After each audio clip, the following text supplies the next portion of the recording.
আখেরি নবী, আপনার রবের উম্মতরা গুনাহগার উম্মত, আপনার উম্মতের হায়াত বড় কম।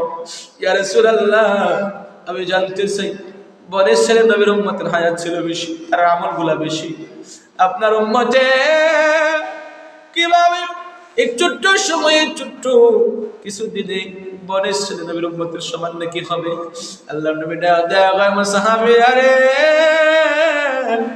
আমি রাসূল প্রেরণ হওয়ার পরে আমি আল্লাহ আমি রাসূলের কিছু রাত দিছি, যে রাতগুলোর আল্লাহ হাজার হাজার বছর উত্তম বানাইছে।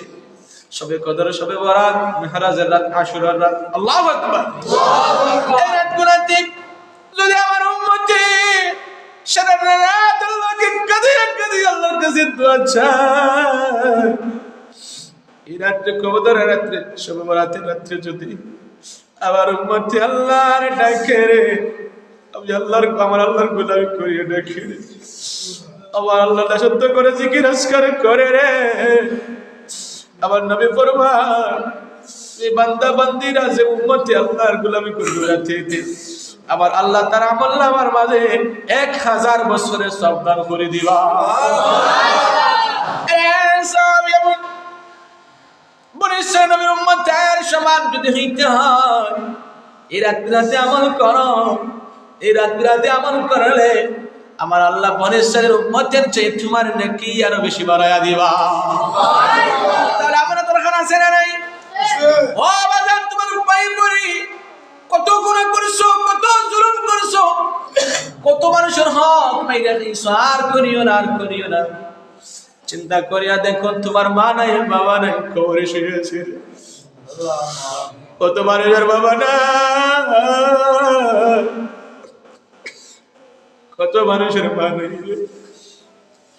কত মানুষের সন্তান নাই, বাবার চক্ষুর সামনে সন্তান মারা গেছে, আসে না? কত মানুষ বাবা হারায়, মামা হারায়, টাকা, তোমার মা তোমার মার সঙ্গে কিছু নিয়ে যায় নাই, তোমার বাবা মারা গেছে, তোমার বাবার সঙ্গে তুমি যাও নাই, তোমার বাবার সঙ্গে জায়গা সম্পত্তি যায় নাই, টাকা পয়সা যায় নাই, বাড়ি গাড়ি যায় নাই রে। তোমার বাবার শরীরে যদি কাপড় ছিল, মানুষেরা এত নষ্ট,